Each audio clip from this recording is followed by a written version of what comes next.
Bonjour à toutes et à tous, bienvenue dans cette nouvelle vidéo. Aujourd'hui nous allons parler de la théorie de la régression linéaire multiple.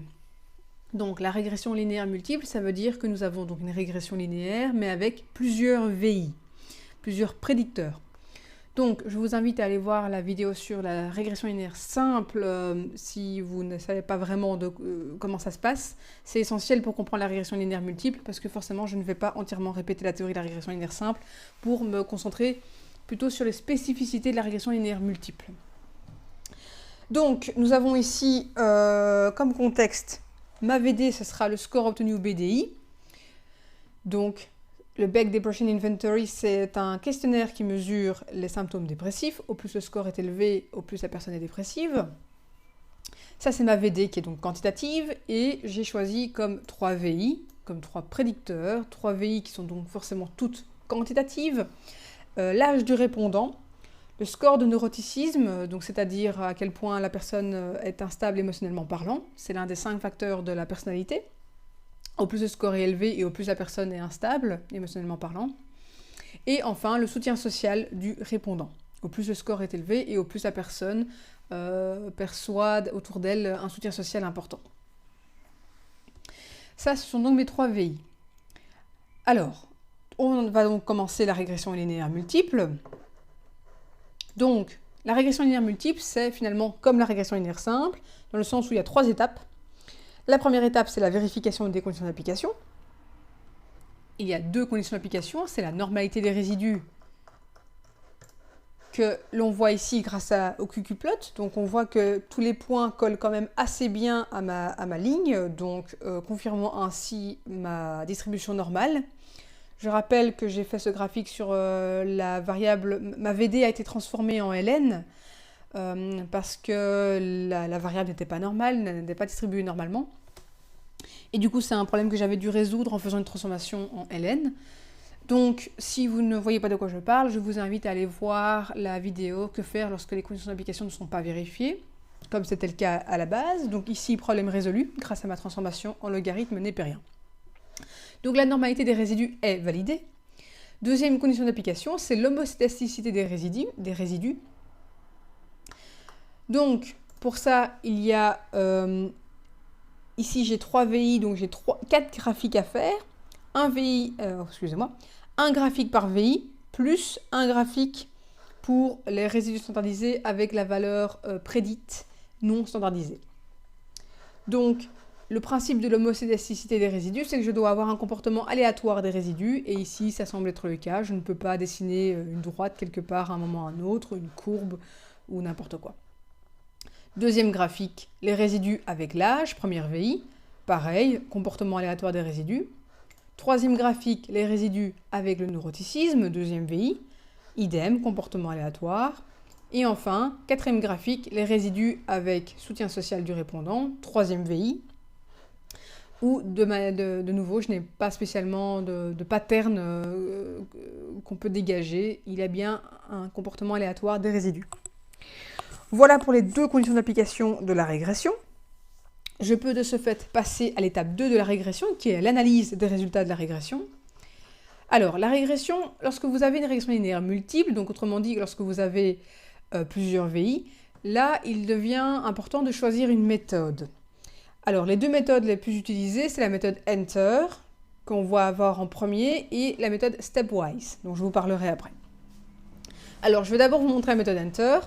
Donc le principe de la méthode Enter, c'est que toutes les VI vont être injectées ensemble dans le calcul de la régression. Ça a ses défauts. Moi, clairement, je recommande plutôt la méthode Stepwise, mais bon, comme ça, vous voyez les deux.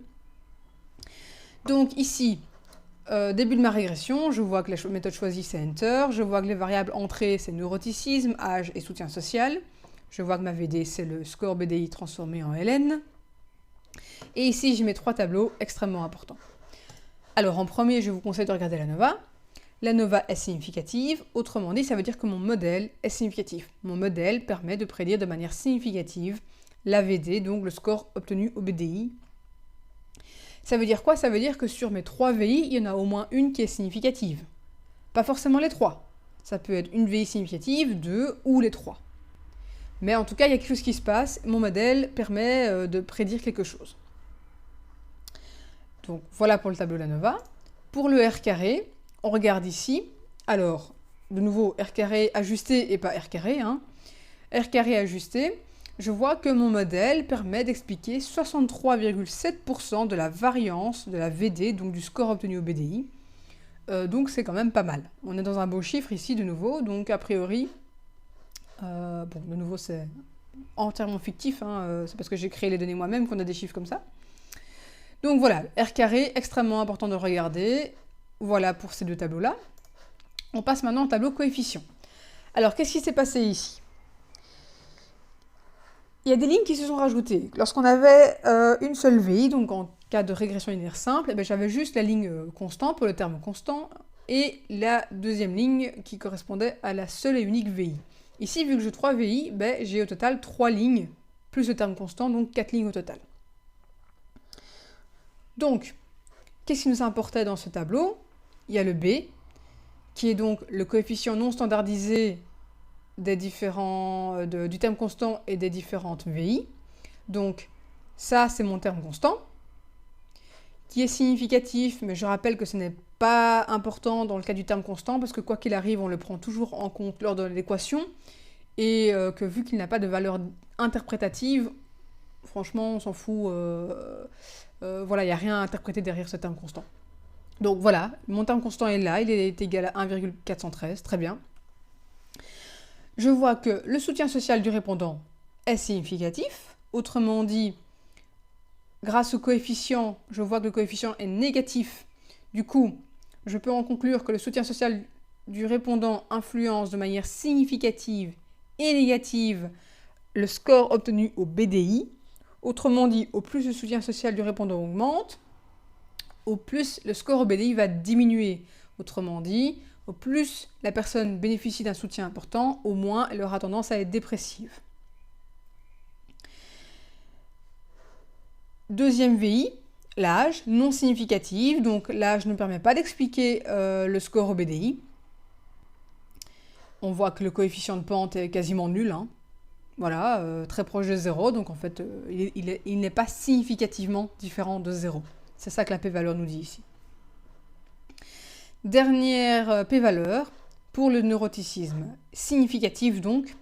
Donc ça veut dire quoi? Ça veut dire que ici c'est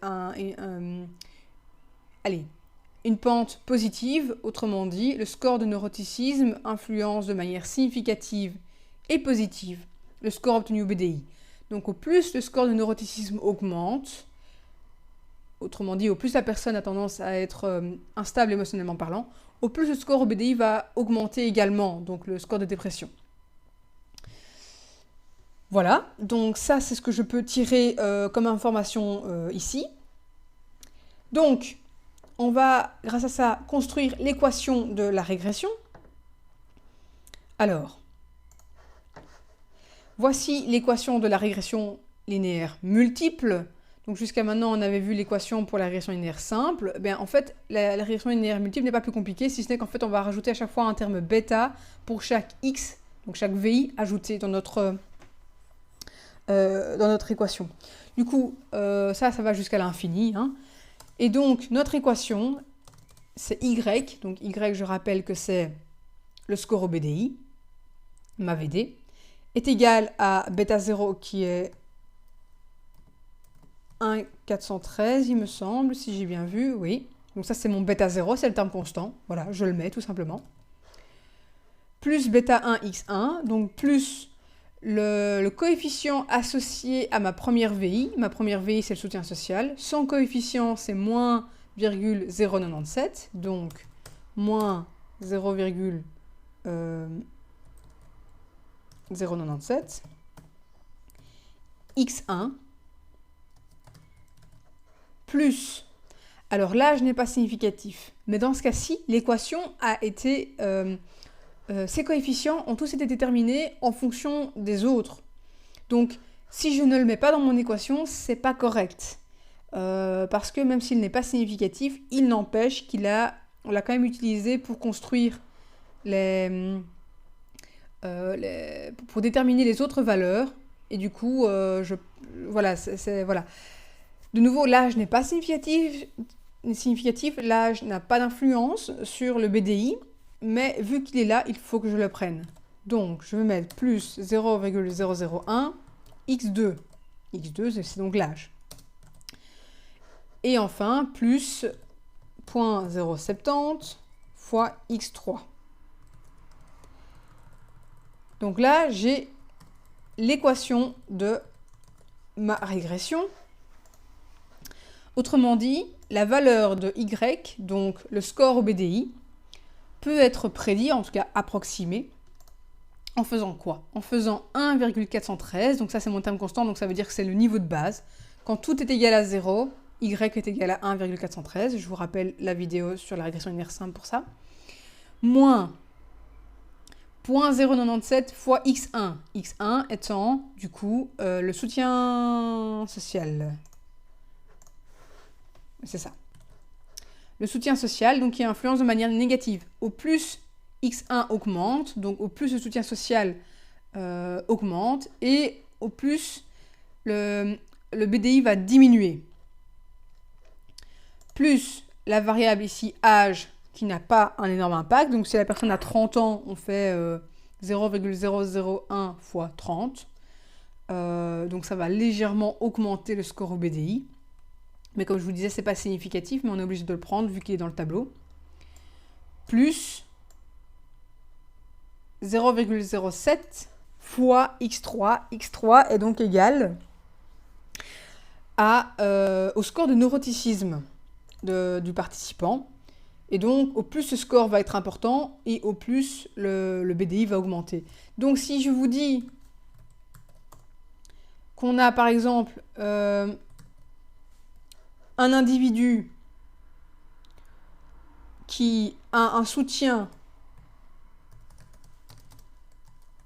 social perçu de 10, c'était un score sur 15, donc il a un bon soutien quand même, qu'il a un âge, il a 35 ans, et il a un neuroticisme, il a un score de 14, eh bien, on va donc on va tout remplacer dans l'équation, donc ça je ne vais pas m'amuser à le faire, mais donc y est égal à 1,413 moins 0,097 fois 10 plus 0,001 fois 35 plus 0,070 fois 14.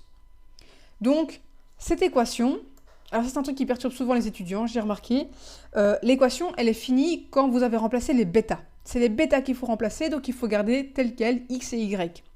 Pourquoi? Parce que y va varier en fonction des valeurs de x. Cette équation permet de simuler tous les cas possibles. Il permet de simuler le y quand on a un x1, donc un soutien social perçu faible, modéré, fort, un âge de 18 à 60 ans, et un score de neuroticisme proche de 0 ou proche du maximum qui j'avais mis 30 je crois.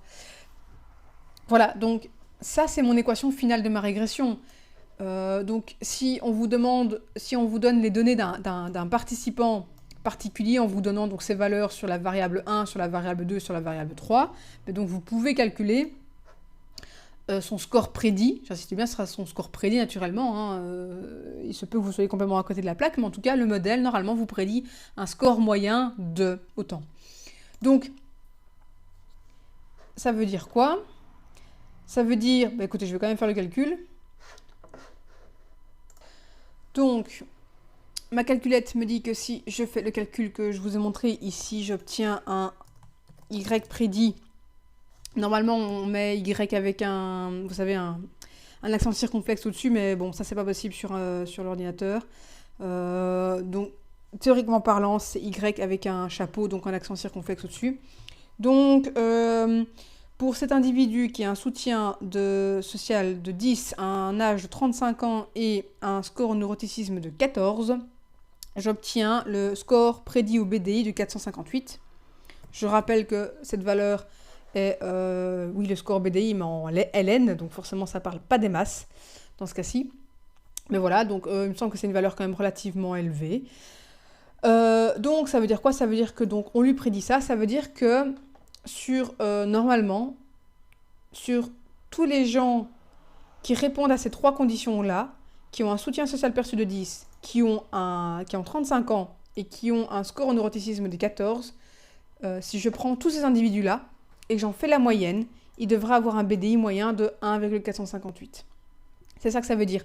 Donc en fait, le Y prédit, le score de la VD qu'on va prédire en fonction des valeurs de X pour chaque individu, c'est le score moyen de tous les individus qui ont exactement les mêmes caractéristiques sur les différentes VI. Donc ça, c'est important que vous compreniez ces notions de score moyen, parce que c'est vraiment le fondement de la régression. Voilà donc pour l'équation. Et donc, autre chose qu'on peut tirer comme information, c'est qu'à chaque fois que le soutien social va augmenter de 1, le score au BDI va diminuer de 0,097. À chaque fois que l'on prend un an, le score BDI va augmenter de 0,001. Donc on voit que c'est complètement négligeable, donc ça je vous disais que ce n'est pas significatif. Et enfin, à chaque fois que l'on gagne un point sur le score du test qui mesure le neuroticisme, on va gagner en moyenne 0,07 points au BDI. Donc, ça c'est important que vous compreniez aussi. Donc ça c'est vraiment la base de l'équation d'une droite. C'est qu'à chaque fois que x augmente de 1, y va augmenter de cette valeur-là. Enfin, diminuer vu qu'ici il s'agit d'un moins, mais bon, soit. Augmenter ou diminuer de la valeur indiquée, donc de la valeur de la pente. Voilà ici, donc on retourne à notre régression.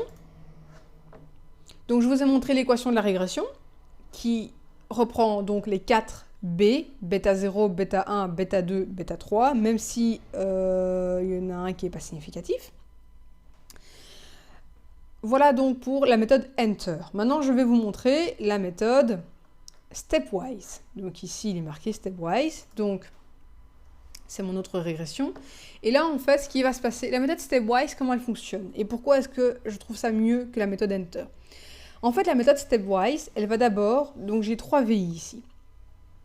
Elle va faire une première régression, elle va faire 3 régressions linéaires simples, donc avec une seule VI, et donc à chaque fois en testant une VI différente. Donc elle va faire une régression linéaire simple avec juste le neuroticisme, une régression linéaire simple avec juste le soutien social, et une régression linéaire simple avec uniquement l'âge. Et dans les 3, elle va regarder laquelle est la meilleure, autrement dit, laquelle est la plus significative. Si elle trouve une VI significative, ça constitue la première étape. Si elle ne trouve aucune VI significative, ça peut aussi, du coup, il n'y a rien en fait. Ici, je peux déjà vous le dire, elle a retenu le score de neuroticisme. Ça veut dire quoi? Ça veut dire que c'est la variable la plus significative. Donc, elle a une première régression significative, mais qui est une régression linéaire simple. Or, moi, je lui ai demandé d'utiliser 3 variables indépendantes. Donc, où sont les 2 autres? Eh bien, elle sait que le score de neuroticisme est la variable la plus importante. Du coup, elle va recommencer des régressions. Elle va refaire 2 nouvelles régressions. Comme VD, de nouveau le BDI, ça ne change pas la VD. Comme VI, neuroticisme et soutien social. Et une deuxième régression avec neuroticisme. Neuroticisme, maintenant qu'on l'a, on le garde. Et l'autre VI, c'est-à-dire l'âge. Et de nouveau, donc en fait, ça veut dire que deuxième étape, elle rajoute une VI et elle voit dans les autres VI qui n'ont pas encore été sélectionnées, laquelle est la plus importante, laquelle est la plus significative. De nouveau, s'il n'y en a pas, s'il n'y en a aucune qui est significative, elle s'arrête à l'étape 1. Ici, je vois qu'il y a eu une deuxième étape. Elle a décidé de retenir le soutien social. Et normalement, elle va comme ça à l'infini. Donc ça veut dire quoi? Ça veut dire qu'elle a fait une 3e régression en gardant neuroticisme et soutien et en ajoutant l'âge. Mais apparemment, elle a rejeté ça parce que je ne vois pas de 3e étape ici. Donc ça veut dire que l'âge n'est effectivement pas significatif. Donc la méthode Stepwise est une régression qui se construit pas à pas. Où d'abord, en fait, on va tester toutes les VI et on garde la plus significative. Et puis, on va refaire toutes des régressions en gardant notre VI significative. Donc, on a une brique, on la garde. Et on va rajouter une deuxième à chaque fois et on va regarder laquelle est la deuxième meilleure significative. On va sélectionner la deuxième meilleure, on va la garder, c'est notre deuxième brique, etc., etc. Donc, si vous avez 10 VI dans votre modèle et que les 10 sont significatives, eh bien vous aurez 10 étapes et vous aurez vraiment l'ordre de la plus significative à la moins significative. Alors, pourquoi ce modèle est intéressant? Donc, on va d'abord voir un petit peu ce qui se passe. Vous voyez que du coup, j'ai 2 étapes et on a directement ici la réponse. Et du coup, en fait, tout va être dédoublé. Donc le modèle summary est dédoublé, l'ANOVA est dédoublé et coefficient est dédoublé. Pas la peine de regarder les étapes intermédiaires. On va directement aller à la dernière ligne parce que c'est le modèle final qui nous intéresse. On s'en fout de la construction en soi. C'est intéressant, mais voilà, jetez un coup d'œil éventuellement. Donc, deuxième étape, on voit que... pardon, l'ANOVA d'abord. Donc la deuxième étape, donc ici on voit que mon ANOVA est significative, donc bah oui forcément dans le cas du méthode stepwise c'est toujours significatif vu que sinon il n'y a pas de régression. Donc ça veut dire que ma deuxième étape ici me permet, le modèle construit en deuxième étape permet d'expliquer significativement la variable dépendante. On voit au R carré ajusté qu'à la première étape, juste à titre informatif, de nouveau c'est subsidiaire, première étape on avait un R carré ajusté de 46,3%. Donc ça c'était juste, il y a un petit A ici, A, prédicteur, le score de neuroticisme, donc c'est bien. Mais alors en ajoutant le neuroticisme et le soutien social, donc étape 2, là je vois que mon R carré ajusté il passe à 64,5%. Donc on a quand même gagné près de 20% d'explication en ajoutant une VI. C'est quand même pas rien. Donc voilà, là on voit vraiment comment évolue le R carré ajusté, donc le coefficient de détermination au fur et à mesure qu'on rajoute des étapes et donc des VI significatives. Donc voilà, donc mon modèle permet d'expliquer 64,5% de la variance du score obtenu au BDI, c'est bien. On va passer maintenant au tableau des coefficients. Bien, alors, 2 étapes. Première étape, terme constant et neuroticisme. Donc c'est la VI la plus significative qu'il a retenue parmi les 3 que moi je lui avais proposé. La plus significative, ça veut dire celle avec la meilleure p-valeur. Ça ne veut pas forcément dire celle qui a la meilleure pente. Même si souvent c'est lié, mais pas toujours, attention. Deuxième étape et dernière étape, on a le terme constant, le neuroticisme et le soutien social du répondant. Donc je sais que vous ne voyez pas de différence, mais croyez-moi, cette p-valeur-ci est meilleure que celle-ci, vu qu'on a d'abord retenu le score du neuroticisme. Et comme je vous disais, dans mon tableau ne figure pas l'âge. Pourquoi? Parce que l'âge n'est pas significatif, point, tout simplement. Donc ici, qu'est-ce qui va se passer du coup?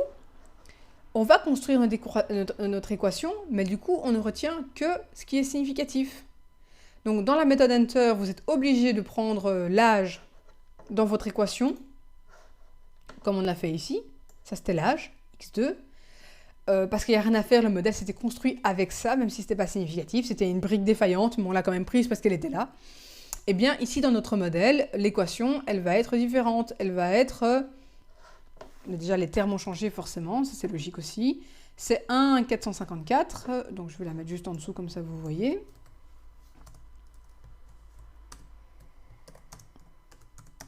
« 1,454 », donc déjà c'est pas exactement la même chose. Plus, là je vais quand même garder peut-être le neuroticisme, c'était x3. Pour pas trop perturber, donc moins 0,097.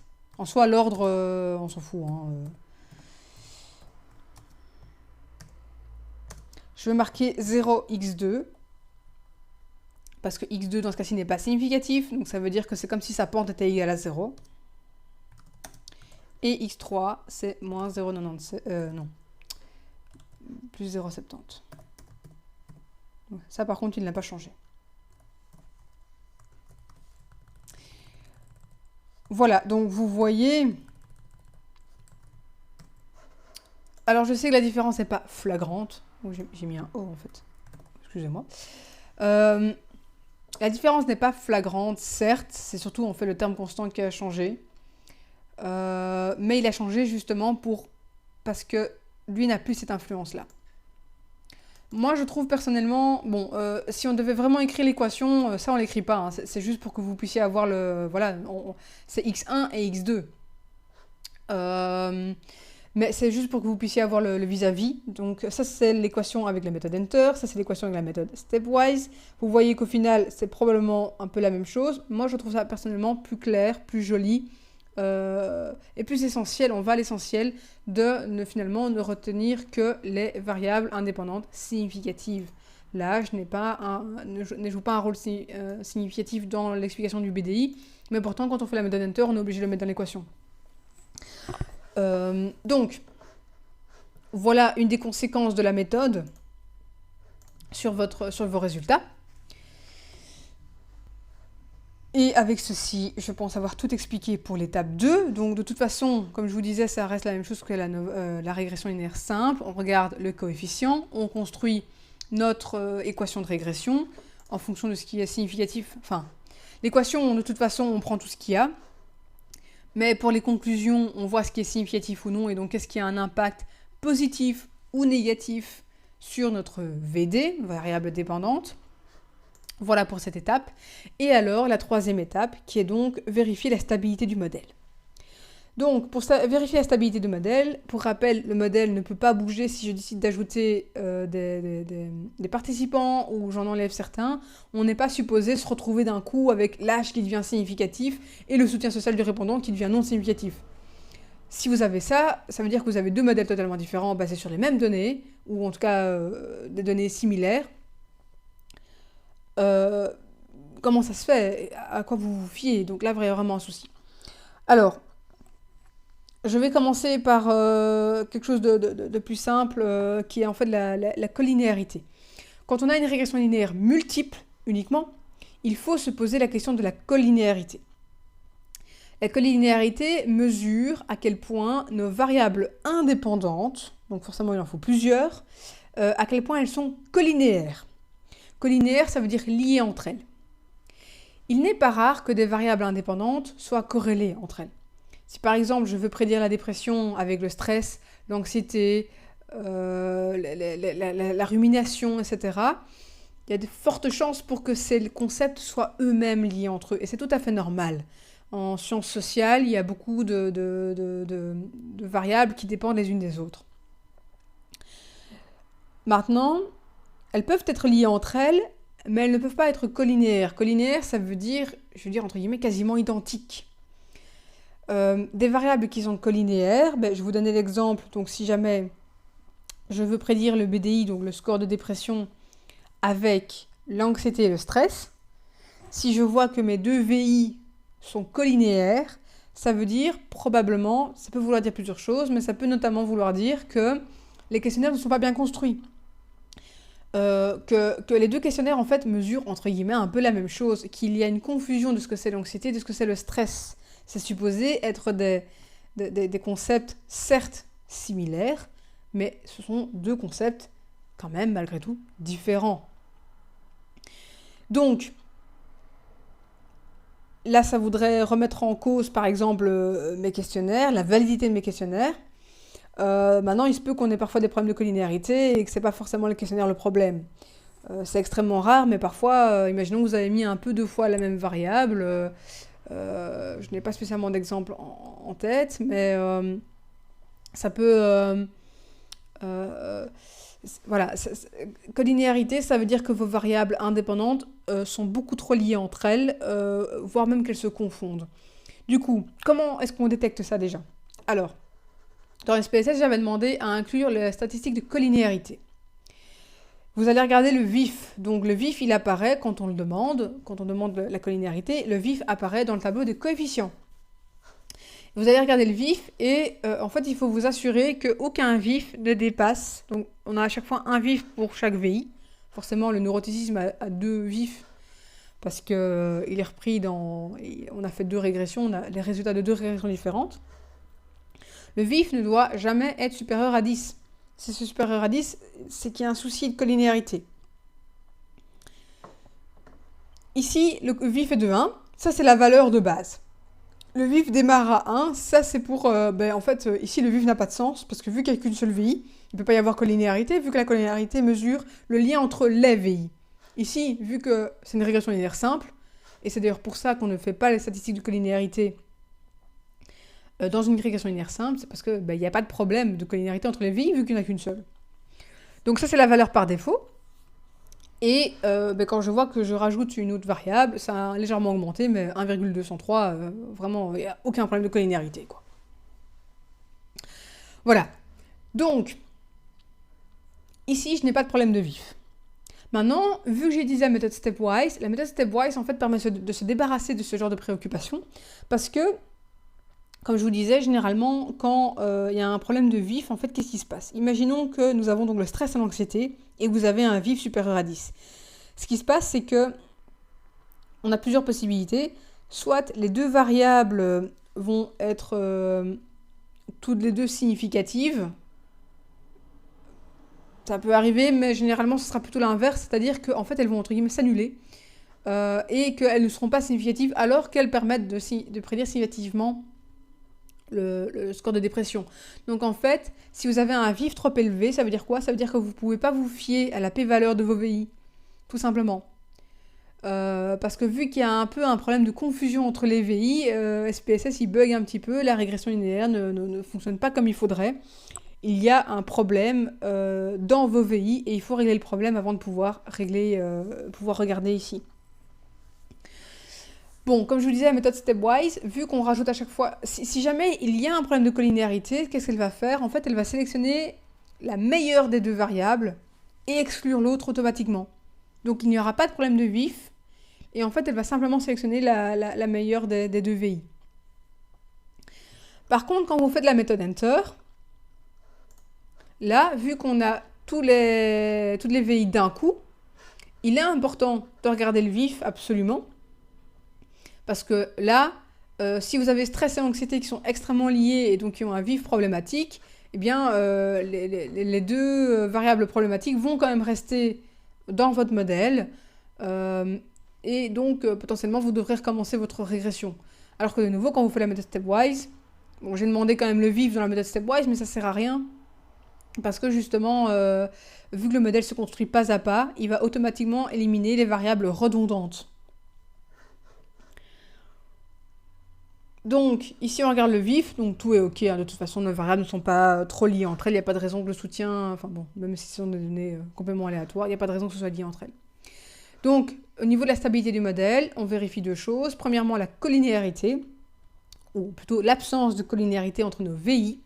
On le vérifie grâce au vif qui ne doit pas dépasser la valeur de 10. Si on a une valeur supérieure à 10, soit vous faites une méthode stepwise, je vous dis ça élimine le problème directement, soit vous éliminez la variable indépendante qui a le plus grand vif, et vous recommencez les analyses, donc avec la méthode enter du coup, et vous voyez ce qui se passe. À partir du moment où pour les autres variables, du coup, celles qui vous restent, le vif descend en dessous de 10, c'est bon, vous avez validé votre modèle et vous pouvez interpréter. Voilà. Donc ça, c'est la collinéarité entre nos variables indépendantes. L'autre chose à vérifier pour la stabilité du modèle, donc le modèle, en fait, l'idée, c'est qu'il doit être stable, peu importe qu'on rajoute ou qu'on enlève des VI. Si je rajoute une quatrième VI et que d'un coup, le soutien social du répondant n'est plus significatif, il y a quand même de quoi se poser des questions. Le soutien social du répondant, on me dit qu'il est significatif, donc ça veut dire qu'il est supposé être significatif en tout temps. Peu importe que je rajoute ou que j'enlève des VI. Ça semble logique. Donc c'est ça la stabilité du modèle, c'est que peu importe que je rajoute ou que j'enlève des VI, ça ne va pas changer la conclusion de mes autres VI. Eh bien, la même chose s'applique pour donc la deuxième chose à vérifier pour la stabilité du modèle, c'est par rapport aux participants. Donc ça, j'en avais parlé dans le cas de la régression linéaire simple, parce qu'il faut le faire dans la régression simple. C'est de dire, peu importe que je rajoute ou que j'enlève des participants, il faut quand même malgré tout que je puisse avoir les mêmes conclusions. Si je rajoute 10 personnes et que d'un coup le soutien social n'est plus significatif, ou si je rajoute 10 personnes et que l'âge devient significatif, il y a un souci quelque part. Du coup, je vous rappelle que pour détecter les valeurs potentiellement influentes, on peut regarder les valeurs de Cook et les valeurs du leverage. Donc Cook, ici j'ai fait le graphique avec la droite qui a été tracée à 4 divisé par n, donc 0,08, 4 divisé par 50. Donc ça, c'est ma droite, et donc mon seuil. J'ai 4 valeurs qui sont supérieures à ce seuil, donc 4 valeurs potentiellement problématiques qui ont une valeur de Cook qui pourrait avoir un impact. Je rappelle que Cook, ça veut dire quoi? Ça veut dire que c'est à la fois des points qui peuvent avoir un grand résidu et ou un grand levier. Bon, de nouveau, les deux ici ne me chiffonnent pas, mais j'avoue que les deux là m'inquiètent un peu plus. Ça fait quand même 4 données au-dessus du seuil sur 50. C'est plus ou moins 10% de mes données. C'est beaucoup. Donc, voilà pour le graphe de Cook. Et alors le leverage, donc le leverage c'est la statistique du levier. J'ai mis mon seuil ici à 0,16. Comment je suis arrivé à ce chiffre-là? Donc le levier c'est 2P divisé par N.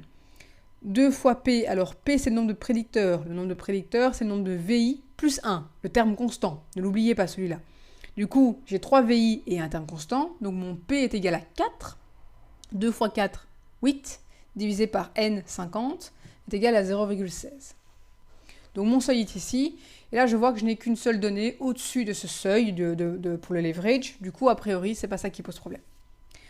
Donc, ce qu'il faudrait faire, si on veut vraiment être sûr qu'il n'y a pas de problème de ce côté-ci, c'est sélectionner, enlever des données, nos 4 participants ici, et refaire la régression sans eux pour voir si cela change mes conclusions. Mes conclusions, ça veut dire quoi?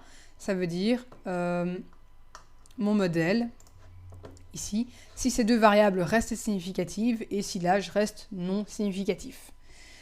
Si j'obtiens exactement la même conclusion, à savoir que ces deux VI sont significatives, alors c'est que ça ne valait pas la peine de supprimer mes participants.